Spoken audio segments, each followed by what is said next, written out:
Welcome in, friends, to Betting Pros College Football Early Look Ahead. I am Chris Welsh, your host, joined by Thor Nystrom, of course, the person you're here for, and we are taking a look at Week 11. But Thor, how did Week 10 end up treating you? We had some incredible action. We had some sick games this weekend. Was money had, is the question. Money was had. Yeah, we had another winning week. Had some solid picks. I took one of. I hate to complain about bad beats because over the long run they normalize, but I took arguably my first one of the year where I was like, man, that was really a bad beat on the New Mexico against Utah State game where Utah State was up by 10 at the end and I had plus 16. And New Mexico had been playing pretty well all game, but then they had the ball with 3 minutes left. They fumble it, and Utah State runs it back, wins by 17. That one hurt, but we had a winning week, so I was happy about it. Well, I remember last week I think it was literally the video you posted early in the week with your play. I got to be honest with you, I'm completely forgetting what it was now. I, without question, took your Maction play on last Wednesday that you did a video on, and it smacked. So hopefully we can do a little bit more of that this week. We had a full slate of Maction, a ton of it. It was Ball State, by the way. That's what it was. Ball State by, I think it was plus 7.5, and they won outright. Exactly. So only thing Against I was doing State. was, all I was doing was kicking myself for just not taking a money line. But whatever, we're all golden. I had the plus 7, and I felt gravy about that, and hopefully we'll do a little bit more of it. So that's what we're going to do. We're going to look at some of the big games, the early look ahead. Obviously, you're going to be able to find everything that Thor's got. If you are subscribed to this channel, you're going to be able to get in on all the shows, and you don't have to just do the look ahead. You can do the actual previews and the actual lines. So make sure you're subscribed to it and follow Thor on Twitter at ThorKU. Let's talk about some Maction, Thor. On Tuesday, so we don't have to wait very long, we've got 3 games. Eastern Michigan at Akron, Ohio at Miami, Ohio, and the aforementioned Ball State at Toledo. The lines are out. You got some of your early stuff here. What do you like on Maction for Tuesday? Yeah, now we get the full Maction card. Last week we had the 2 Tuesdays, the 2 Wednesdays. Now this is legit. Now we're in the thick of legit Maction with the 3 and the 3. You love to see it. With my adjusted lines against the openers, one of the ones that we were talking about this before the show. My adjusted line on Toledo Ball State is Toledo minus 15.7. That game's minus 11.5 right now. So there's a 4.2 point discrepancy, but I can explain that one by the status of Toledo quarterback Daquan Finn. We have to see if he's going to be active or not. If not, that's probably a fair deduction. We were talking about Ball State. They've been playing pretty well recently. They have the solid defense. They have that really quick sideline-to-sideline passing game. And then Carson Steele is he's the dude that they give all the usage to. The running back breaks a lot of tackles and stuff like that. Ball State, if Daquan Finn is not able to play for Toledo, could be able to keep that close just by controlling the clock and doing their whole grind thing. So take a look at Daquan Finn's status, in the next 24 hours. Several of these other ones, my adjusted spread when I ran it early yesterday, it was basically pick 'em. And so I knew that, the lines are going to be super close, and they came out, and indeed they were. Like, I have Miami of Ohio minus 0.6 points against Ohio. Vegas opens. Ohio is at minus 1.5. Yeah. I had similar lines with both Western Michigan being favored by 0.3 points over Northern Illinois, who's just sort of circling the drain at this point, has had all these injuries. The luck that they had last year in one possession games on 4th down conversions, etc., has completely gone the opposite way. So last year they had the dream season winning the MAC. Now Northern Illinois is having the nightmare season. Western Michigan is favored in that game by 1.5. Western Michigan and the team I love to bet on either. I did last week, though, in their Maction game against I'm blanking on it right now, but I'll get it. And then the last one was Central Michigan. I had as a 0.6 point favorite at home against Buffalo. The market right now has Buffalo as a 1.5 point favorite. But a whole bunch of these MAC games, the whole point being, are really close. The margins and the right around pick 'em. So you can basically just pick the side that you think is going to win. Bowling Green and Kent State is very much like that as well. So yeah, it's sort of pick your poison on some of that stuff. The Western Michigan Northern Illinois game is just the crap bowl game that I don't really want to bet on, but I probably will end up having to bet on it. And Miami of Ohio would be the side I would lean to against Ohio early on. I don't think Miami of Ohio hasn't gotten quite the credit in the markets that they probably should have since Gabbert got back. They've been playing decent, and it feels like it's not completely getting baked into the line. But Ohio can't play any defense, so that should be a fun one.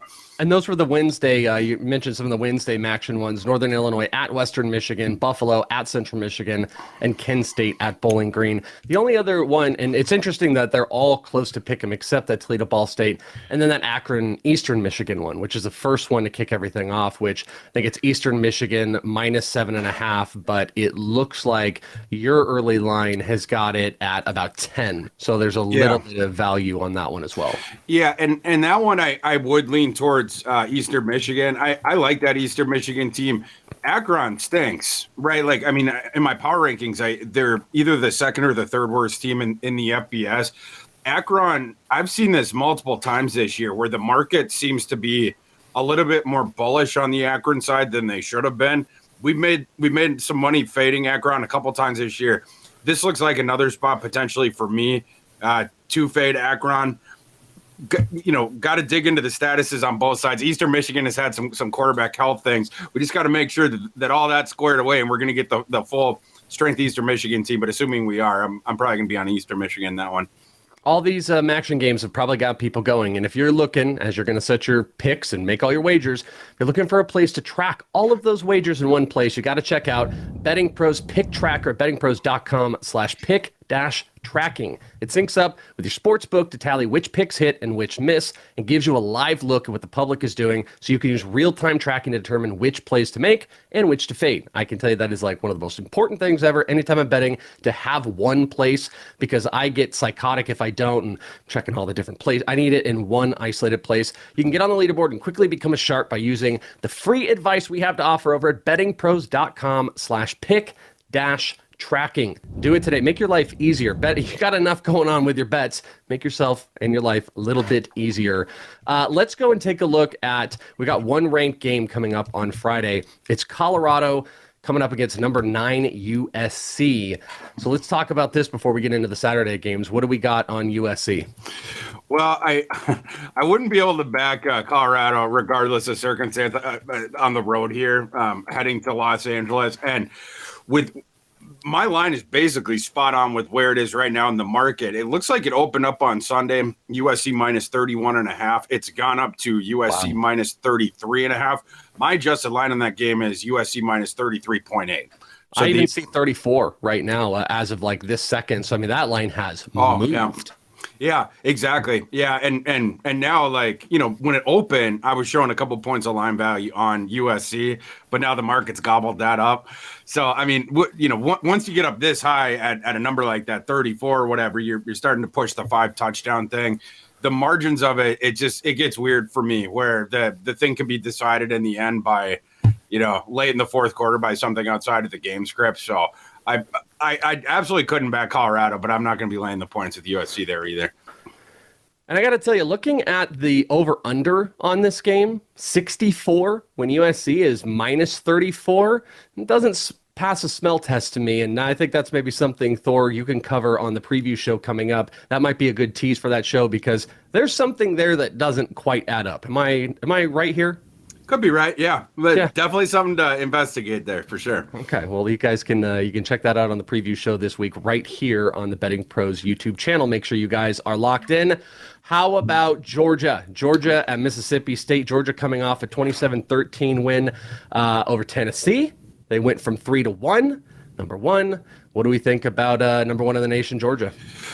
First of all, what a performance on Saturday, man. A Tennessee team that basically nobody had given trouble all season, and Georgia, like, the final score makes it look a little bit closer than it actually was. Georgia controlled them from the start of that game. It was never in doubt. So to the people that were on Georgia, good handicap and work there. I had to stay away from that one, but Georgia was obviously the right side, and that one cashed. This one, you have a line right now, 16.5. It's funny. This one actually came down from the opener. Georgia opened at -18.5, and then it's come down to 16.5. That's also in line with what my system is showing. My adjusted line on that game was Georgia -15.1. I think there might have been especially with the books, a bit of an overreaction on the Georgia side. It's sort of in advance adding a couple points of tax on that side. But I think the market was correct in the early money coming in on Mississippi State to shift that one down beneath 17.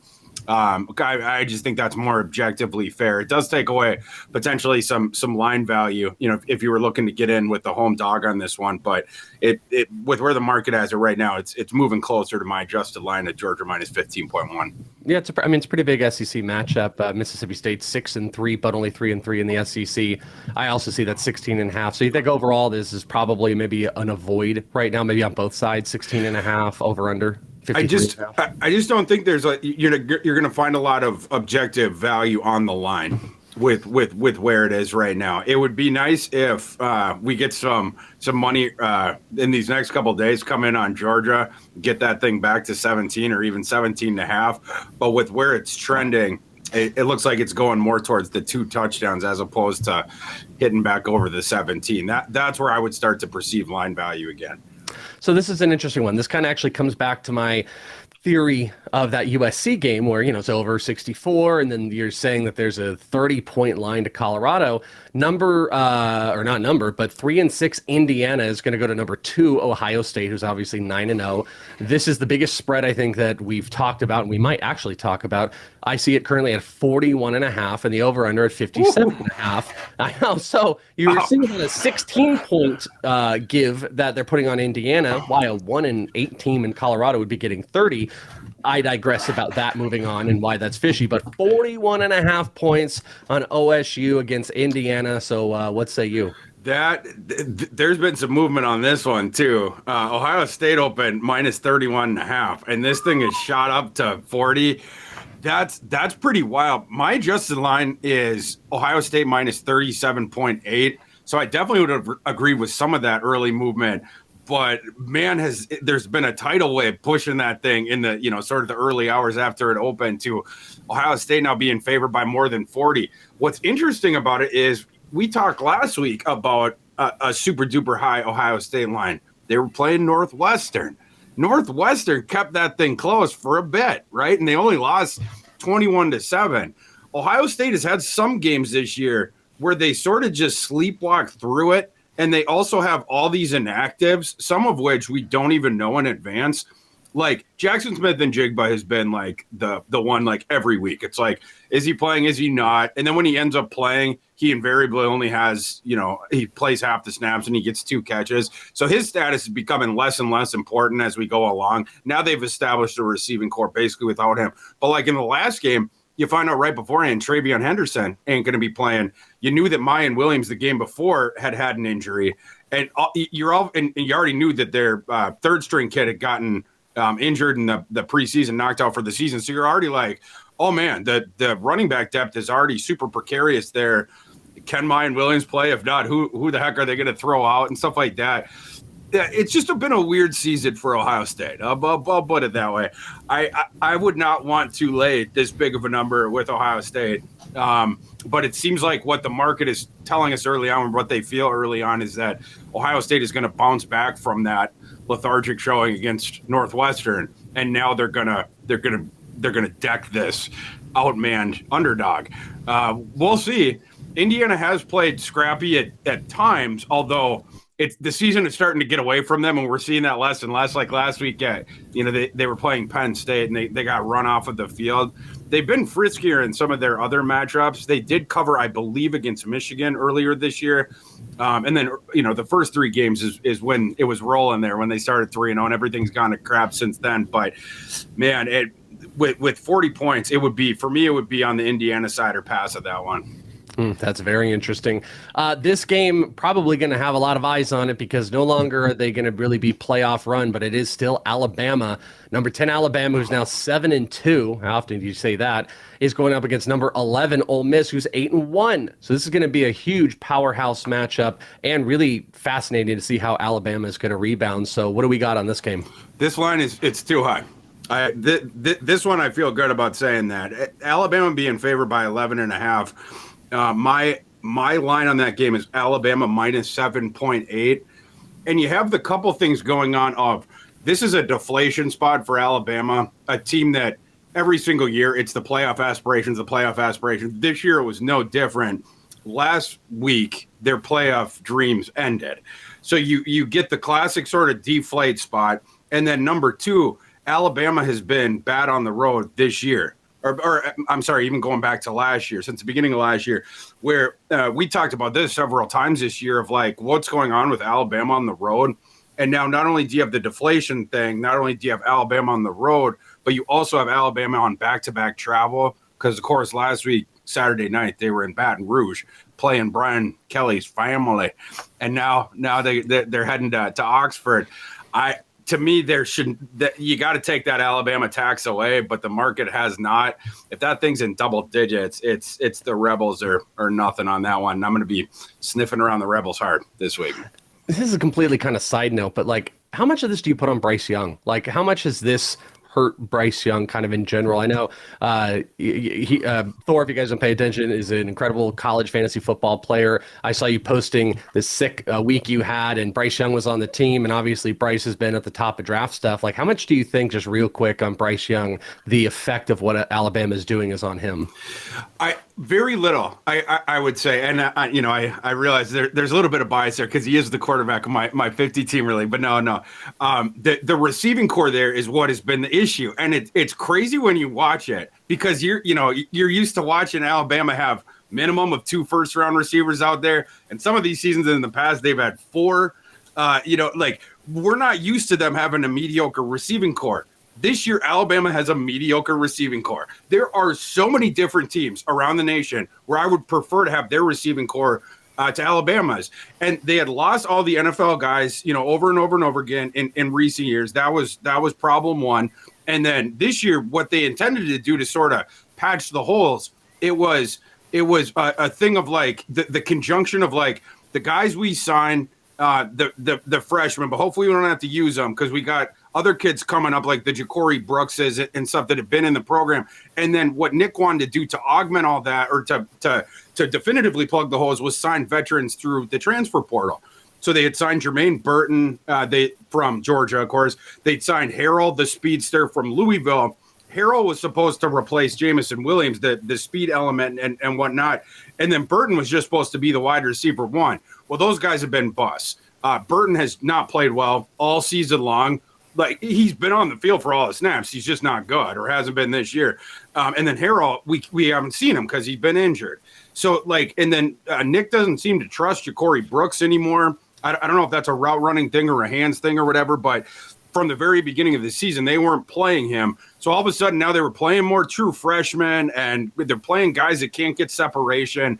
And it's tough for Bryce Young because not only is he sort of surveying the field and he's seeing that his receivers aren't getting separation.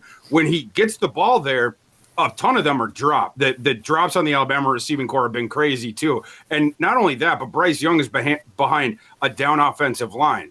Alabama's offensive lines the last decade or so have always been solid. That thing has fallen off this year as well. Between the NFL defections and between the guys that they went out to sign to try to plug the holes, not completely, being what they thought they were going to be. So I don't put it as much on Bryce Young. I feel like you have Bryce Young and then you have Jahmyr Gibbs, who's been awesome too. And those guys are a little bit stranded and being let down by the supporting cast around them. And that's what makes Alabama susceptible in some of these games. For instance, against LSU, because Bryce Young, he's doing the best he can. The receivers just aren't making plays for him. And then putting a bow on this game, we obviously, we can't have the Alabama tax and everything, but is this enough that you would want to maybe get in on this line early for Ole Miss? I assume it's going to move inward. Maybe you're going to feel differently. I feel like it would move inward a little bit where it's going to be a little bit closer because I think you technically have, 4 points of value on this right now in favor of Ole Miss. Line probably through the week, it comes down to maybe 9, maybe even a little bit more. Do you think it's worthwhile? Do you feel confident enough jumping in on Ole Miss at this point with that value and kind of everything we talked about? This is a really good question. With where it's at with 11.5, being interested on the Mississippi side, I'm not going to bet it right now because I got leeway for it to drop down to 10, right? Like 10.5 would be the next threshold number where it would be like the buy point. Like, and if I don't, now it's going to drop to 10. That's going to hurt me. But I have a full number to drop that way. It's been rising the other way. Could that thing get to 13? I don't know. It's just as close to there as it is to 10. So the market has batted this number into this sort of dead zone. So you can wait and see if does it go up the one or does it go down the one, and then at that point you make your decision. But I'm hoping this thing somehow gets up to 13. It absolutely shouldn't get to 13, but if it does, we pushing in on the reps for sure at that point. How about Tennessee, who obviously was a big disappointment in their loss, moving down to 5. They're going to be hosting Missouri, SEC matchup. Tennessee is currently set as a 21-point favorite, and the line is at 56.5. So what do you think about Tennessee coming off of this loss? Yeah, so you have sort of the deflation spot there as well, though it's probably not as pronounced as the Alabama one because the Alabama season is over in terms of the college football playoff and stuff, whereas Tennessee still has a path to get in. So I'm not going to throw them completely into the same thing. However, that was a deflating loss against Georgia when you come in number 1 in the college football playoff and then you just go and get smacked around all day. This line is interesting where it opened at Tennessee minus 17.5. My adjusted line is Tennessee minus 17.7.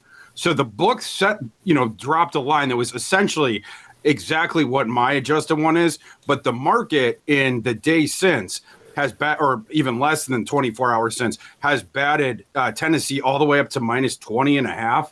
The market very clearly believes that Tennessee, you're going back home to Knoxville, that they're going to come in and they're going to be locked in coming off the loss. They're going to smack around this Missouri team. This is one that I'm going to have to look into a little bit more because Missouri has been super duper frisky this year. And they don't seem to be, there doesn't seem to be any like lost season stuff with them. Like they're still playing hard every game. Last week, I think they played Kentucky close. They had recently upset South Carolina and stuff like that. The thing I like about the Missouri team is their defensive front. They have a little bit of a trump card there. They're really, really tough and they're really, really active. So they can both address opposing running games and put heat on the quarterback. This could be a get-right game for Hooker if the pass protection holds up. Because if he has time back there, he should be able to eat the Missouri secondary's lunch. But if Missouri can get the heat on him, now all of a sudden Hendon he doesn't have the benefit of his running game as much because Missouri should clamp down on that better than most teams that Tennessee has faced this year. He starts getting into the third and mediums, third and longs. If Missouri's able to tee off on the pass rush, that's where that could come down. This is a really interesting handicap. I think the fairer line was where it opened, but the market is pushing it up like this. Not sure that I could lay this many points with Tennessee in, whether you want to look at it as a bounce back spot or a deflate spot or whatever. I think the early value, you got about a field goal line of value, just the market has handed you on Missouri. That would be the side that I'd be looking at. But again, I'm going to be handicapping that one pretty hard this week.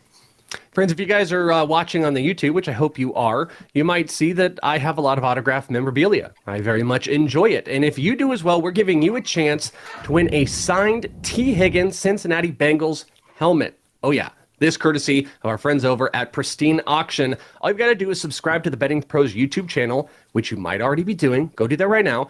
Comment below on this video. Super easy. That's it. That's all you got to do. We'll be announcing a winner right here on the channel, so make sure you got those notifications turned on so you can be alerted when new episodes are up and you can claim your prize. Very, very cool. Let's go and look over at Michigan. We got a Big Ten matchup, which, in most years this is very exciting, but it's less exciting when Nebraska's 3-6. Nebraska is coming to Michigan. Michigan is 9-0. They are 6-0, obviously, in the Big Ten. Michigan is number 3 in the nation.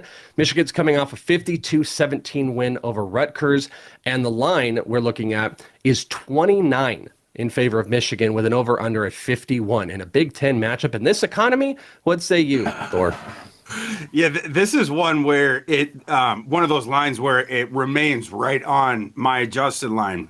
You said 29. At some books, it's 28 and a half, but it's between one of the two. My adjusted line on that game is Michigan minus 28.1. So I feel like at least, at this point, it's a fair line, depending on the way your handicap takes you. But this is an objectively fair line. The part about Nebraska that you like to see is you're wondering about these teams that fired their coach or that have the lame duck coaching staff. What's the effort going to be like as you play out the string, right? Because this Nebraska team has no aspirations. Yeah, I'm sort of looking at it like that. It was positive that last week they really gave Minnesota a run for their money. I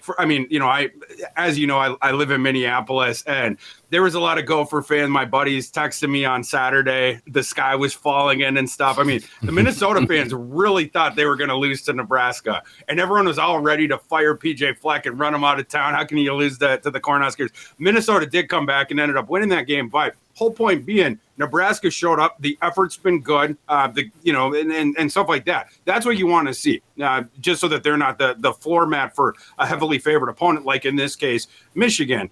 I don't see any line value on the Michigan side. For me, it would be looking into it in the handicap. Is there a way that I can justify a play on Nebraska potentially, especially if the line moves over 30? But right now in this range, I just don't see a lot of line value on either side. Yeah, I don't see how I would want to bet this one either way. I know it's a little too early for the over-unders or anything on maybe the under on this one, or no? What's the number you're seeing? It was 51. 51. That's interesting. I mean, Nebraska in the last one, a big part of this would be I suppose for the total as well, or I'm sorry, for the side as well, is Casey Thompson going to be back? He has this nerve injury in his throwing arm or whatever, and he got withheld in the last one. So against Minnesota, they had the good defensive performance, and then they just were trying to cobble it together as best as they could between Chuba Purdy, one of their backups, former Florida State kid, the brother of Brock, and then Logan Smothers, the other, and he's just a scrambler. That can, and in fact, he would have been a good option quarterback, I think, if they had still run that system. But if you got to do the platoon thing, because that's what Nebraska did in the last game. Both those Smothers and Purdy got the snaps. If they got to do that again against the Michigan State defense is just going to laugh at them, of those two guys like scrambling around. That's where it becomes difficult to envision Nebraska scoring many points. And last week, again, even with the good effort, they were only able to put up 13 points against Minnesota. 10 of those came immediately. I believe they got a touchdown on the first drive and a field goal on the second drive. But then after that, Nebraska went totally cold. And that's when they started mixing Smothers in and whatever. Nebraska didn't get that last field goal until the fourth quarter. Now, and that was against Minnesota. Minnesota has a solid defense, but you were at home in that game. If Casey Thompson doesn't play in this game and you're in the big house against that defense, it gets really hard to envision how Nebraska is going to score. So, with both these things, you're going to want to check in on Casey Thompson's status. Does he have any shot of playing whatsoever in this game? Does it, positive, negative, whatever? But that's the thing you're going to want to look into. Something to pay attention to for the midweek preview show that you guys can check out. This might be one of the most exciting games as well for the card this weekend. Number 4 TCU 9-0 going up against number 18 Texas 6-3, and when you know it, Texas is favored at home by 7 with a big old 65 over under. So TCU, Texas, couple big ranked matchups. Texas has just continuously done some stuff this year. What do you think about this Texas battle? The disrespect for TCU has been incredible this season. I was kicking myself last week for not laying the 8.5 points when they were playing Tech at home. Like my system was showing value on TCU. I like the TCU side as well, but it was suspicious to me that the line had gotten that low. But no, it turns out that was just market disrespect as well. It was close to the cover, but TCU did get the cover in the end. Almost every single week you look, my system is showing value on TCU. This is no different. This is probably the line I would have predicted it to come out at, but like my system has Texas minus 4.4. So my fair line for this game would be Texas by 4.5. But it's no surprise it's late at 7 because the market doesn't trust nor respect TCU. If you can get there on your handicap to it, my system's showing that you're getting 2.5 points of line value. That's another game that I'm going to be investigating quite close.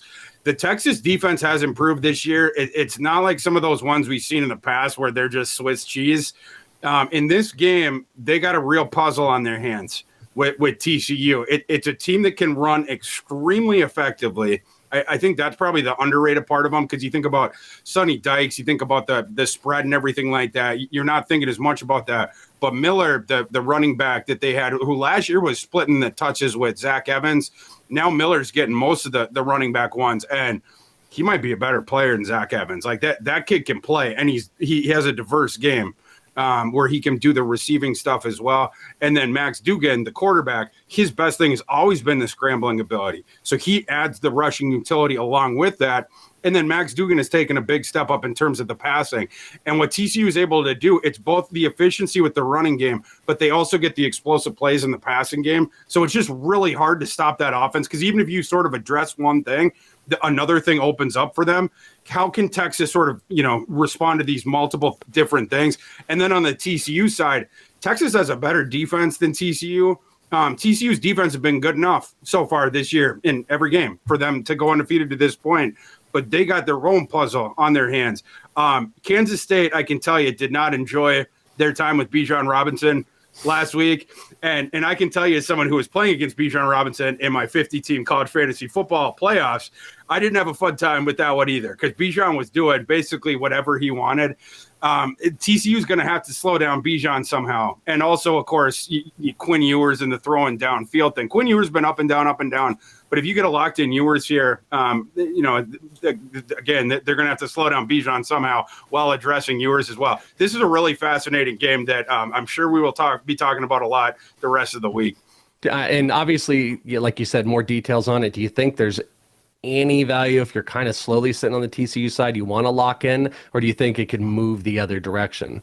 This one, I will likely be buying a ticket at 7, and then, but like it wouldn't be for what my full play would be because with how little the market has respected TCU this year, this thing could toggle to 7.5. Like I can't, I can't discount that possibility, but for a partial bet, locking in that 7 just in case it falls to the 6.5, but it could go either way, right? Like to me, there's sort of equal odds going to 6.5, going to 7.5. We'll see how long it remains static at 7, but yeah, I'll be locking in a little bit at that 7 number for sure. All right. Number 10, LSU is going to be playing against Arkansas. Man, a disappointing Arkansas in SEC battle. LSU, again, there's a fishiness here. LSU is a favorite on the road, but only by 3. The over-under set at 62, but a 3-point favorite LSU on the road against Arkansas, who disappoints at every turn they can possibly go for you. So what do you think about this game, and why is it only LSU -3? What I think is that I agree with you. That is super fishy. Yeah. Last week, we saw LSU have one of their best performances, maybe their best performance of the season in beating Alabama. And not only that, like they played really well in that game. And then at the end, they had to do their stand, everything like that. And then the 2-point conversion at the very end. Like throughout, they showed toughness as well. It wasn't just the performance; it was all the team specific stuff as well. And we talked last week about how they've been ascending, and then now even more so after that. Then on the Arkansas side, they had arguably one of the most embarrassing performances on Saturday. Arkansas is lucky that not more people saw that. I guess the way that I would put it, because they were playing Liberty in the middle of the day. It was like some wonky time slot. I was looking for it on the TV. I was having a hard time finding the thing. Liberty it's really bad. Liberty, their first string quarterback, Charlie Brewer, he has not been able to come back. They thought maybe they would get him back this month, but it hasn't happened. He's like, it's been slow. Caden Salter, their second string quarterback, he might be out for the season. He had surgery, I think, on his groin, but he couldn't play either. Then their third string quarterback, Jonathan Bennett, he had the flu all week, and it was really, really bad. He couldn't practice. So I actually thought heading into Saturday that it was going to be the fourth stringer that we had never heard of before. But then Jonathan Bennett ends up starting for Liberty, their third straight quarterback. But he did so with 0 practices last week. 0. There was no indication or no reason to think that Liberty could even remain competitive in that game against Arkansas, a quality SEC team. Liberty controlled the game and beat Arkansas. I don't know how this Jonathan Bennett kid, without having practice, and he's a physically limited kid anyway, how they were able to do that. Hugh Freeze is doing a fabulous job. I don't want to get off on a tangent on that direction, but Hugh Freeze is doing a great job. But in terms of this game, Arkansas now only being the 3-point home fave, it is a little bit fishy. Based on what we saw last weekend, especially, my adjusted line on this game is LSU minus 4.8. So I'm definitely showing value on that LSU side. This is one that I'm going to be investigating this week. Is there any weird potential inactives on either side that maybe aren't obvious on the surface? Is anything else, in that sort of vein? But yeah, that's a surprising opener for sure. LSU only being favored by 3 on the road. Louisville is going to Clemson, number 12 Clemson now after a 35-14 loss to Notre Dame. Very, very disappointing there for Clemson, of course. They are a 7-point favorite in this ACC matchup with a 51.5 line. Not that it's fishy or anything, but with how Clemson's played, a home touchdown favorite. I don't know. I just take a look at that. I don't know. It's not quite the smell test of like the other ones, but do you think that's a little low? Is there any value here? Well, this is one where I feel like the market is more, how would you say, more predictably responding to recent stimuli than a couple of those other games that we just talked about. My adjusted line on this game is Clemson minus 9 flat. Okay. The number live is Clemson minus 7, but Clemson just got embarrassed on Saturday. That was really bad against Notre Dame. I mean, for that Notre Dame team that is way down to basically put their hand on Clemson's head and little brother them the entire game, and Clemson's flailing away trying to hit them and not getting close. That was pretty telling for where Clemson is actually at. And then with Louisville, they've been really impressing in recent weeks. They'd had the really big win over Wake Forest weekend before last. This past weekend, they were one of the few teams that I lost money on. I tried to back the other side, James Madison playing Louisville, because it seemed to me like a classic letdown spot and just a weird situational spot of Louisville. Even though they were playing well, now you got to play, this newcomer to the FBS, this new G5 team in the Sun Belt or whatever. I didn't think that Louisville, that their effort would be, analogous to the week before. But it was. They controlled James Madison. They ran him off the field. So Louisville is, that team, I was getting ready to write Satterfield's obituary back in September, and they've sort of flipped the script on this thing. Louisville is becoming dangerous, but, we're talking about traveling to Clemson here.